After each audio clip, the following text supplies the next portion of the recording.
This is Pet Life Radio. Let's talk pets.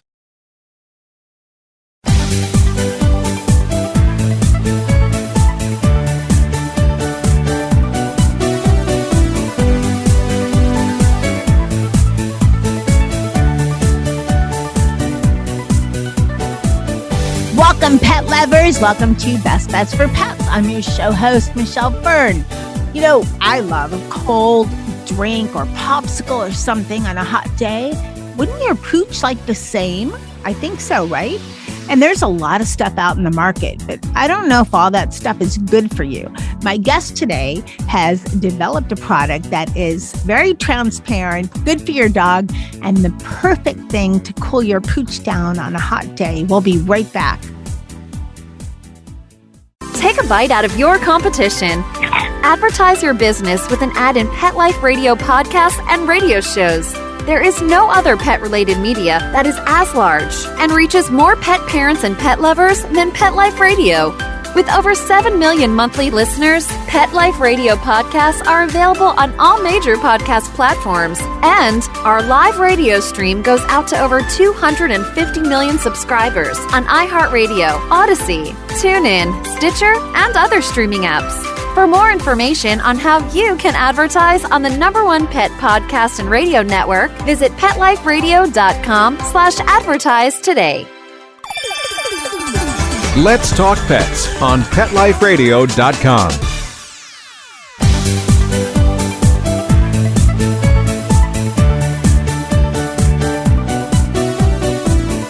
Welcome back, everyone. I'd like to welcome Alex Willen. He is the founder of Cooper's Treats. Welcome, Alex. Hi, Michelle. Thank you so much for having me. Well, I'm so glad to have you on. So appropriate. It's summer and it's hot. It's hot for us two-leggeds. You can imagine, the four-leggeds because they sweat differently and they have fur. So it's hot for them. And you have this great product that you came out with called Cooper's Treats. Can you describe what Cooper's Treats is and then tell us how you came about creating Cooper's Treats? Yeah, so Cooper's Treats is the brand named, you probably will guess it, after very handsome dog Cooper. And yeah, we make a few products. We basically make it home dog treat mix. So if you think like pancake mix, but for dog treats. And our best-selling mix is called Pupsicle mix, and it's for making frozen treats. Super simple. Just comes as a jar of powder. Mix it with water, pour it into an ice cube mold, freeze it, and you've got just a little frozen treat you can give to your dog, help cool them down when it's nice and toasty like it is today. So, Alex, how did you come to start Cooper's Treats? Yeah, so it's sort of a long story there. I was living in the San Francisco Bay Area, and I was actually working in the software industry, enterprise software startups for about 10 years. Decided that I wanted to make a change both in terms of location and career. So decided to move to San Diego. My now wife and I love it down here. She's a scientist, so there's a big biotech industry, so it's great for her. So, after deciding to move here, I was kind of figuring that it was time for a little bit of a career change. And so I actually originally had planned to open a dog boarding business. So I was pretty far along on that. I had been looking for real estate for about 8 months, found a place, leased it, got my plans drawn up, got all my permits from the city. I had my contractor lined up. And I was about 5 days from closing my SBA loan. And then the bank called, and this was in March of 2020. And they said, we're going to see how this COVID thing shakes out before we make any more loans. So we're going to put that on hold. So a few months later, they were willing to underwrite loans again. But at that point, it seemed like maybe not the best idea to, take out a near $1 million loan to open a business that's really driven by people traveling, number one, and going into the office, number two. So ended up cutting bait on that one and moped for a few weeks about that. And then, really decided that I wanted to do something entrepreneurial still. And, I had never really thought about turning these frozen treats that I was making into a product, but it struck me that this might be something that people wanted. So, first thing I Googled, just because I figured I can't be the first person to think of this, there must be something out there, looked to see if there were frozen treat mixes available. And there were a couple. The biggest one is Purina Frosty Paws. But, I looked at the ingredients on that, and it's just a bunch of unpronounceable chemical names, things that you don't know what they are. You don't know if they're good for your dog. And I figured there's a lot of people like me, I'm your prototypical millennial, married with 2 dogs, no kids. And, increasingly folks care about making sure their dogs get good, high quality stuff. They care about the ingredients. And so I figured, my version, which is more natural, has higher quality stuff, would be something that people would like. So found a designer to make me a logo. She helped me with some packaging as well. Printed off a little bit of that, made my first run of product, put up a website. And that was really the beginning of Cooper's Treats. What a great story. And how great is it that they did not process that loan? Yeah. It's one of those things where, if it had taken me, it took me 8 months to find real estate. And if it had taken me 7 months to find real estate, then COVID would have hit right after I started construction. It would have been much, much worse. So yeah, it was one of those things that seemed really awful at the time, but in hindsight, actually the timing was quite lucky. Right. One of those things happen for a reason. Exactly. So how did you decide, okay, I'm going to make some dog treats and I'm going to make this into a powder, and you just add water? Because most frozen dog treats you have to buy at the supermarket in those little cups. They already come pre-made and it's entirely different. So how did you come up with your idea? So I was living in the Bay Area for quite a while and moved down to San Diego, where I am now. And that was in 2019. So summer of 2019, my now wife and I had just moved into our house. We did not have AC. It was very, very hot. And I just remember one day Cooper was lying on the floor and I tossed him a piece of freeze-dried beef and he kind of sniffed at it and just didn't eat it. And you could just tell from his body language, it was, just too hot for a piece of freeze-dried meat that's got no moisture in it. So picked that up and gave him an ice cube instead. Obviously he was, perfectly happy to get an ice cube. And, as I was going to put that piece of freeze-dried beef back, I saw on my counter a food processor. I had recently proposed to my now wife and someone had given it to us as an engagement gift. So just got there from Amazon, kind of sitting there in the box, and a thought struck me. So I opened up the food processor, put that together, dumped a bunch of freeze-dried beef in it and just blended it into a powder, mixed the powder with water, poured it into an ice cube tray. A couple hours later, gave one of those to Coop. And, you can probably imagine on a hot day, my dog was very excited to get a little meat popsicle. So that was version one of Pupsicle mix. That's a really cool idea. Is the intensity more than, I know some people have tried to make things where they'll put meat broth or something in an icicle or popsicle, but I probably wouldn't have the same intensity of flavor. Well, the version now is not just freeze-dried beef. We've got, 4 ingredients in we've got 2 flavors, turkey and cinnamon and beef and cheddar. They each have 4 ingredients in them. The original, just freezing freeze-dried beef mixed with water, that was great. Cooper really liked it. There were a few issues with it. It did not smell great. And also, if I'm being totally honest, it looked a little bit like vomit when you mix the 2 of them together. So that was, great for the dog, less than ideal for the person making it. And so that sort of got to experimenting with the recipe and everything. But just tried to, we make a few products now and everything starts with freeze-dried meat, which is, just always been my favorite thing to give as treats. Cause it's single ingredient, right? You know what's in it. It's meat, it's high in proteins, just kind of all the good stuff that I want, compared to like just a biscuit that's all carbs and no meat. Got it. What kind of dog is Cooper? Cooper is a Husky Shepherd mix. If you go to our website, he is prominently featured. And also, his face is our logo. So he's a very handsome boy with big blue eyes, nice tan coat. In fact, I got him when I was up in San Francisco and I was about to move in with a friend of mine. I'd always wanted to get a dog and she owned 2 dogs. She owned her house. And so, I asked her before I moved in, is it okay with you if I get a dog too? She said, yeah, sure. So she was out of town for about a month before I moved in with her. And I just remember during that period, knowing that I was going to get a dog, every day at work, I just sat there with the San Francisco SPCA Dogs for Adoption page on my second monitor, just like refreshing it every half hour, looking at these dogs. And Cooper was just sitting there looking just handsome and goofy. And he was there every day when I refreshed the page and she got back. And then we took her dogs to meet, whatever dog I was going to adopt. They met Cooper and it was great. He was great. He's a delightful guy. So took him home and the rest is history. Now he's got a company named after him.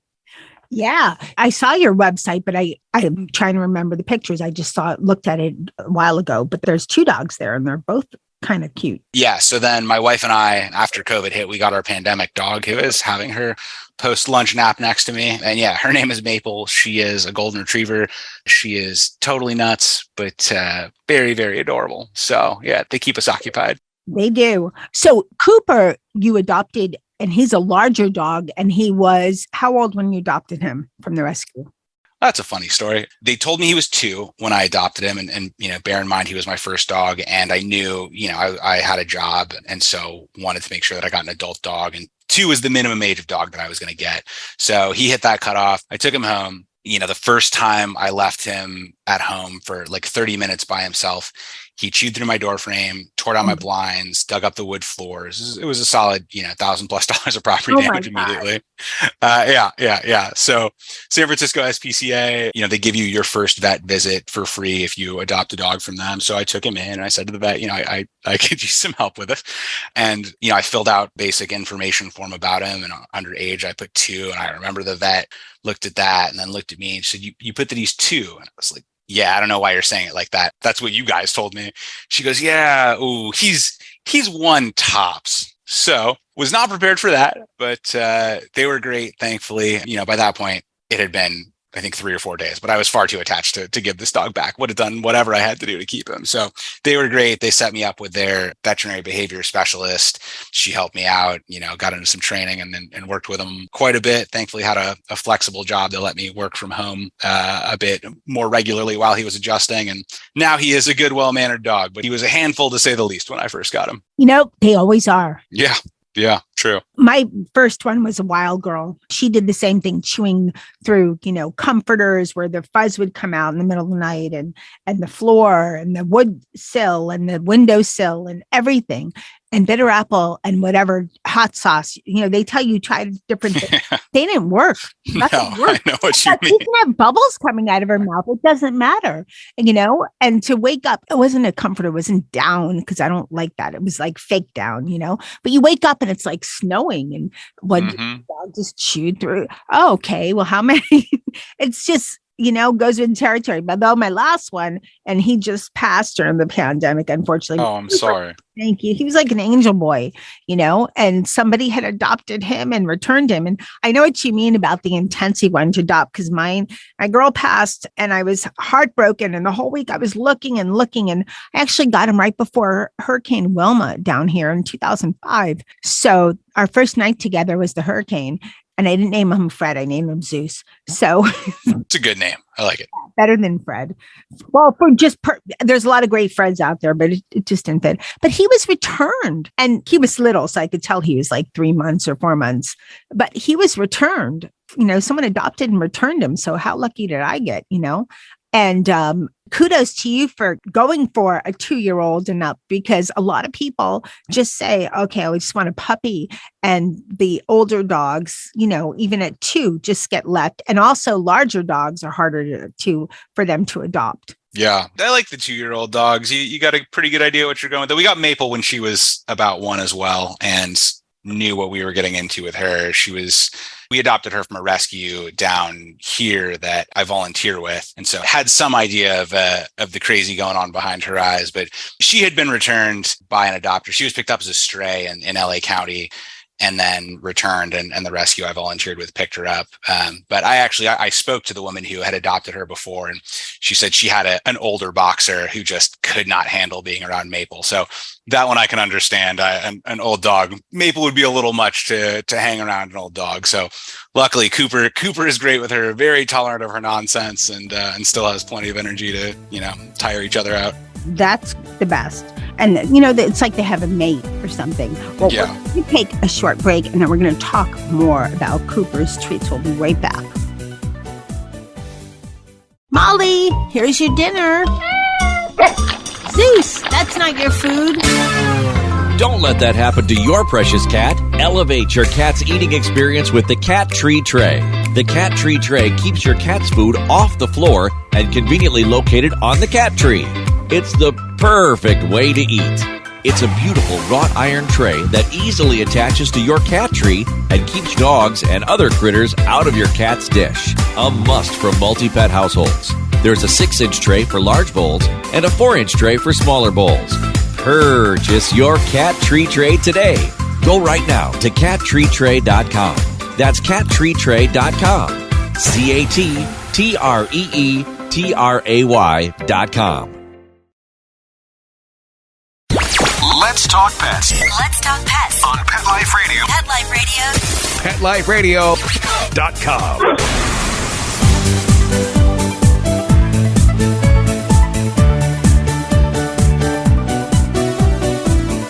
Welcome back, everyone. We're talking with Alex, the founder of Cooper's Treats. So, okay, I really love that your product has natural ingredients. It's easy to make. So it's easy on the pet parent, because some of us like to get into things and make all these elaborate treats for our pooches, but most of us don't have the time.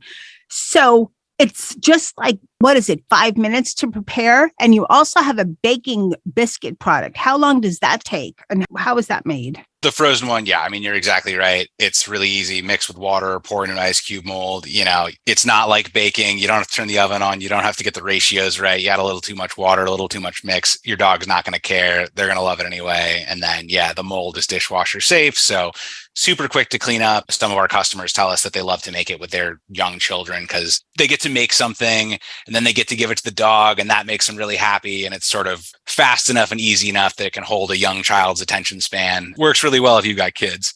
The baked biscuit mix, pretty much what you'd expect. It's, again, comes as a powder.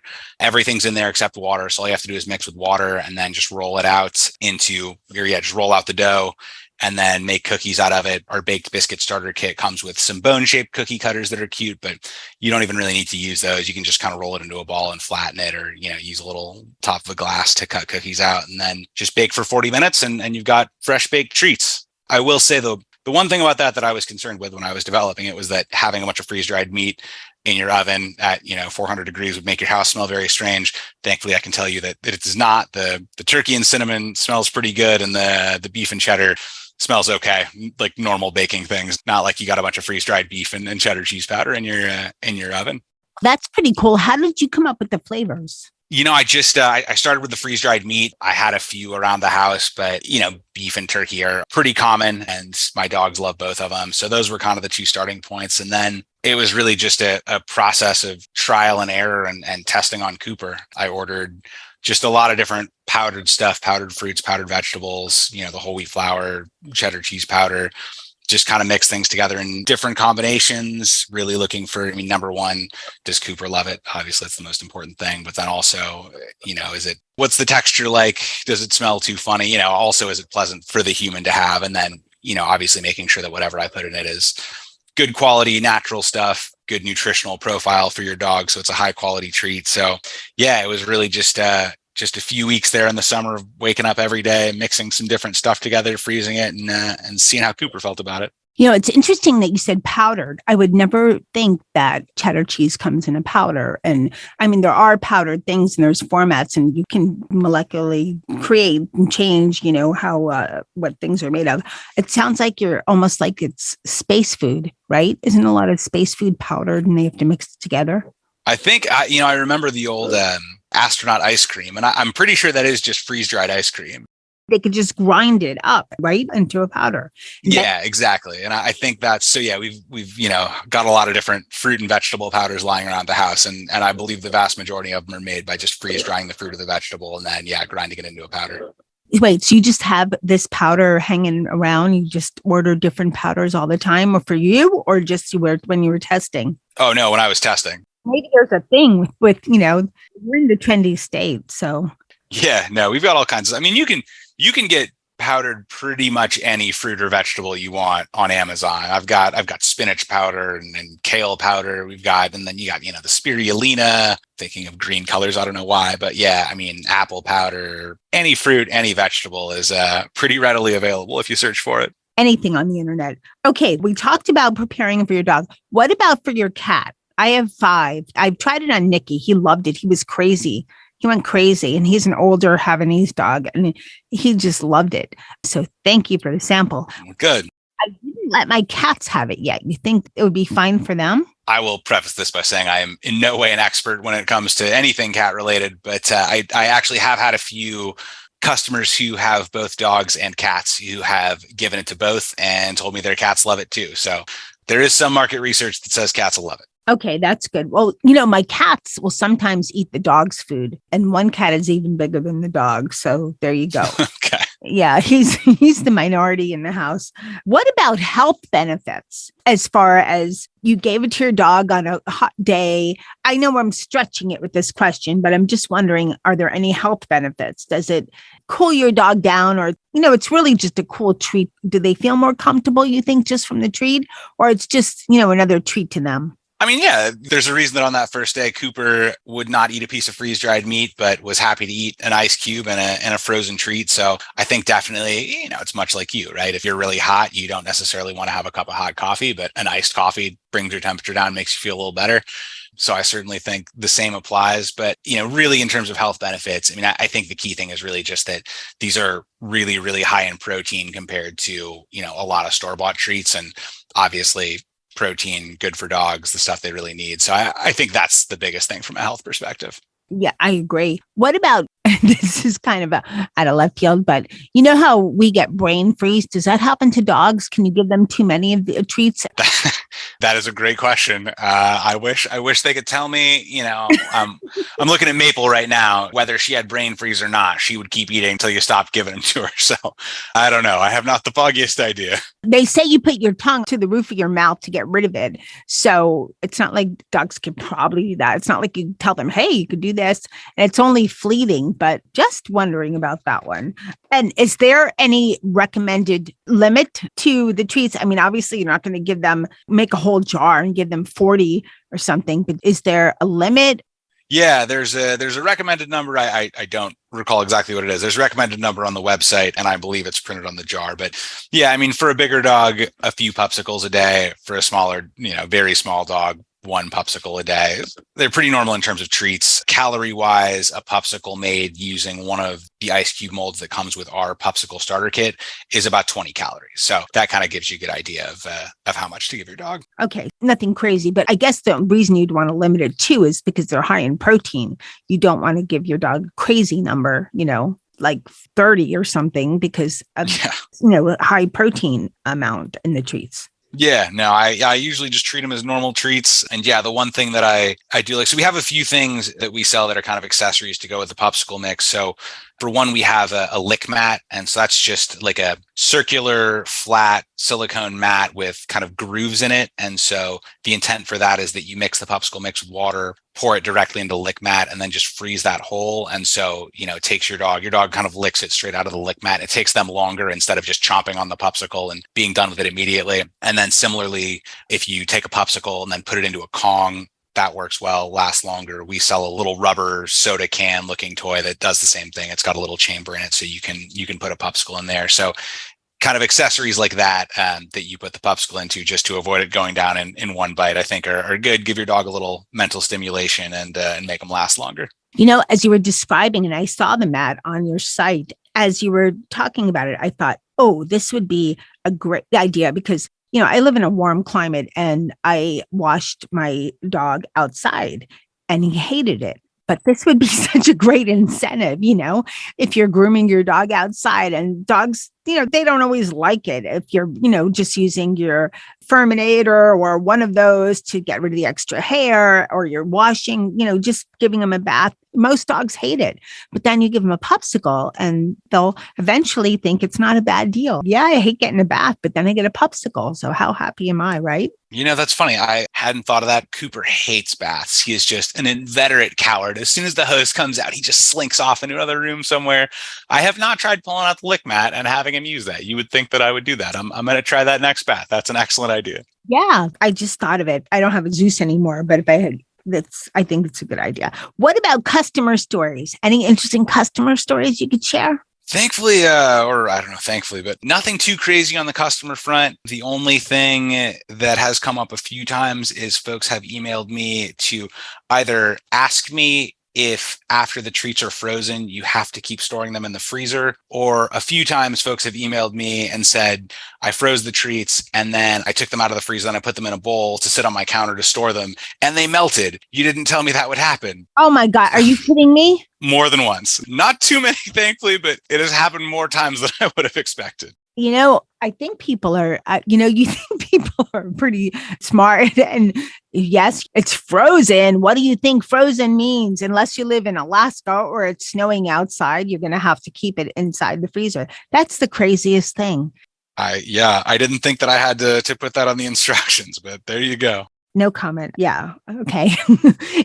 Just crazy. Okay. So I know you also, both your pooches are from rescues and I know you work with some rescues. Do you want to share a little bit about that? Yeah. So I volunteer with a rescue down here called Labradors and Friends. It's all over Southern California from LA down to San Diego. It is an all volunteer rescue, just a bunch of great people. I have to say, since I got Maple, I'm not volunteering as much as I used to because she takes up almost all of my time and energy, but I used to walk dogs very regularly. Now I go and join occasionally. Yeah, they take dogs out of, high kill shelters. They put them into foster homes, or the ones that they don't have fosters for, they put up in, boarding facilities and kennels. And so there's a lot of volunteers who go to the boarding facilities and the kennels and just take them out for walks, train them up, socialize them, get them ready to get adopted out. And yeah, they save hundreds of dogs a year. So I love all those folks. They're wonderful people. And I'm always glad to help some dogs when I can. That's wonderful, because the more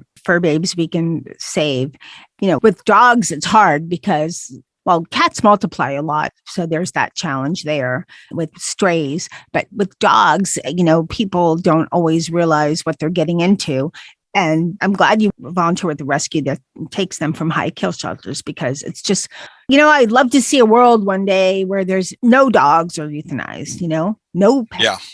Yeah. If that'll ever happen. But I know the numbers have come down quite a bit from what it used to be. And, we're doing things for our pets we never thought we'd do, like making them popsicles. But and baking for them and giving them birthday parties and everything. And so who knows, maybe in the future. So let's talk about if you have any products on the horizon that you could give us a little teaser about, and then where people can buy them. So yeah, we have one product that is available right now. It is our special edition summer Pupsicles.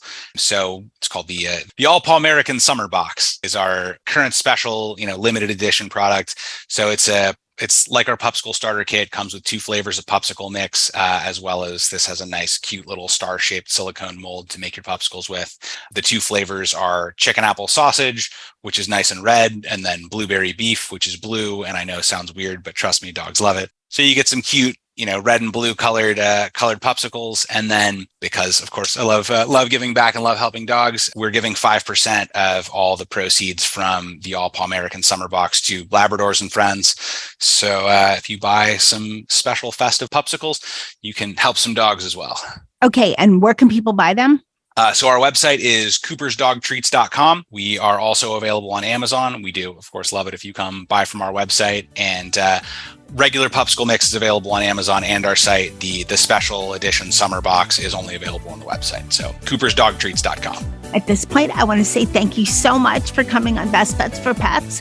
And I wish you great success for Cooper's Treats. I have already a bunch of family members and friends that I'm going to give a shout out to that would love to try it, and to send them over to your site. And for everybody listening, it's Cooper's Dog Treats, Cooper's with an S, right? Dog Treats with an S, right? Yep. Cooper's with an S, dogtreatswithan.com. Exactly. Okay. Wonderful. Well, thank you so much, Alex, for coming on Best Bets for Pets. All right. Thank you so much for having me. Thank you so much. Bye-bye. Bye. Well, I hope you all head over to coopersdogtreats.com, because these Pupsicles are, amazing.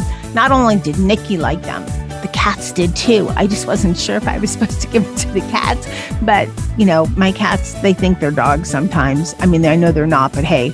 But what a delicious treat for Nikki. So coopersdogtreats.com, head on over there and get your dog some delicious Pupsicles, and as well as check out their baked dog treats. And I want to thank Nikki for being my tester, and for Dennis and Molly for also, they're the cats. They were checking it out too. Thanks so much to my producer, Mark Winter, for making me and my guests sound amazing. And a huge thank you to everybody that's listening to Best Bets for Pets. We've been on the air for 12 years now. Wow. Almost 400 shows. It's wow. So thank you so much. And hey, keep listening, because you never know what we're going to have next on Best Bets for Pets. Let's Talk Pets, every week on demand, only on PetLifeRadio.com.